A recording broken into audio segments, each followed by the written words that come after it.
Good day, learners. I'm Ray Gapuz. I'm a test preparations coach for the last 25 years, and I've been doing coaching classes for NCLEX RN, both here in the Philippines and internationally.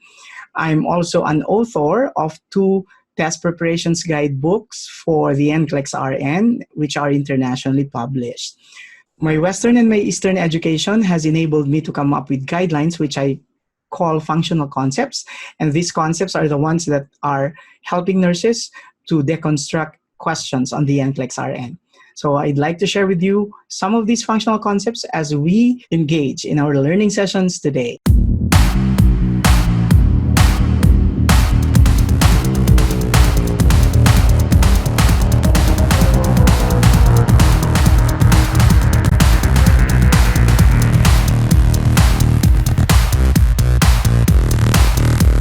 Today's lesson, we're going to talk about some concepts related to schizophrenia, or olden times it's called splitting of the mind. I've gotta do, so I'm not crying.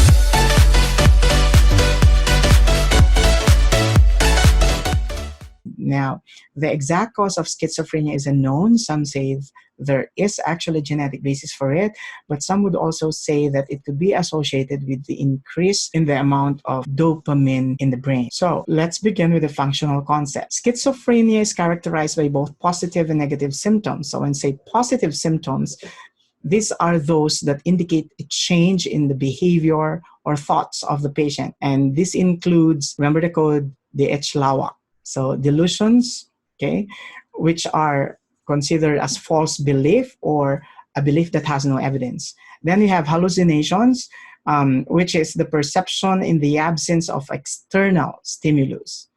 It's as if you're hearing something or seeing something which actually is not there. You're feeling something which is not there. And then you have looseness of association, described as disconnected or fragmented speech. And then we have agitation, simply defined as anxiety with restlessness. Word salad, okay? This is an extremely disorganized speech or writing. Like, for example, the patient says, doors, jars, cars, wheels. No sense at all. And of course, ambivalence, the state of having two opposing feelings at the same time, a feeling that you want and not want at the same time. And then you have confused thoughts, which is simply defined as disorientation. Now, these are the positive symptoms of schizophrenia. Negative symptoms, on the other hand, refer to loss of previously existing functions, including anhedonia, or the lack of interest in pleasurable things that leads to social withdrawal. Asociality, or the lack of motivation to engage in social interactions. So you will find the patient just on their own, alone in a corner. Then avolition, or a decrease in the motivation to initiate and perform self-directed purposeful activities. So they don't want to do anything at all. They don't initiate activities. Apathy, the lack of feeling or emotion. And last but not the least, alogia, or poverty of speech or lack of speech. These are all the negative symptoms. Now, if you would notice, most of the negative symptoms begin with the letter A, but I'm not saying that all the symptoms that begin with the letter A are negative symptoms, because anxiety or agitation as well as ambivalence also begin with the letter A, but they are labeled as positive symptoms. So it's very, very important that you have to be able to identify the definition of a specific cluster of symptoms, why they're called positive and why they're called negative. Now, what's the importance of knowing this cluster of symptoms of schizophrenia? It's because we need it to be able to answer questions such as this. Here's a sample question. The negative symptoms of schizophrenia are more difficult to reliably define and document. Which of the following are examples of negative symptoms? So we're talking of negative symptoms. Now, what do we remember about negative symptoms?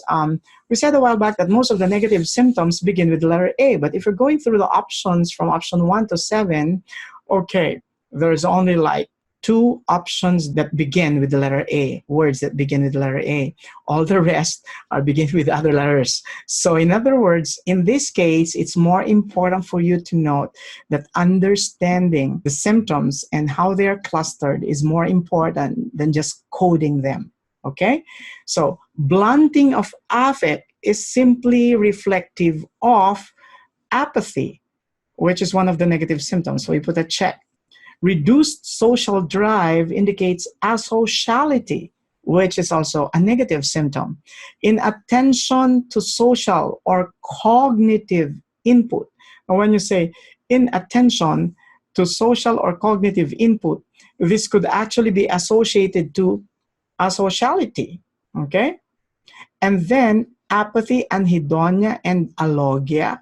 Yes, these are also negative symptoms. Loss of motivation is avolition. It's a negative symptom. Poverty of speech is alogia. It's also a negative symptom. And anxiety, even if it begins with the letter A, is actually a positive symptom of schizophrenia. It's one of the two that begins with letter A. Anxiety or agitation, because agitation means anxiety with restlessness, and of course ambivalence. So it's anxiety and ambivalence, both begins with letter A, but they're considered as positive symptoms of schizophrenia. So we put an X.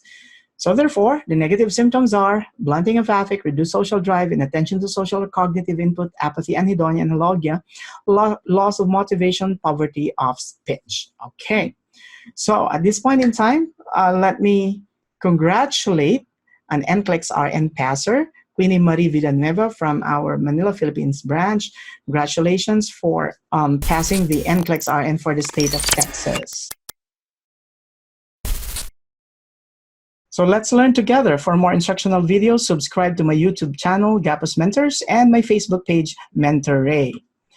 If you have anything in mind that you want me to cover in my future videos, or if you're confused with some concepts and you want clarifications, please feel free to send me a note or a message through my email, mentor.raygapuz@gmail.com. And let's learn together. Disclaimer: the instructional tool is created to enable students to develop their test-taking skills. The question or questions and answers contained in this instructional video were patterned after the official publicly accessed samples from the RN test plan of the National Council of State Boards of Nursing, or NCSBN. The discussions and rationale presented in the video are based on the lecturer's research and are meant to provide an explanation for the answer or answers to the question or questions that is or are presented. The lecturer makes no claim, directly, implied, or otherwise, that the rationale discussed is officially endorsed by NCSBN.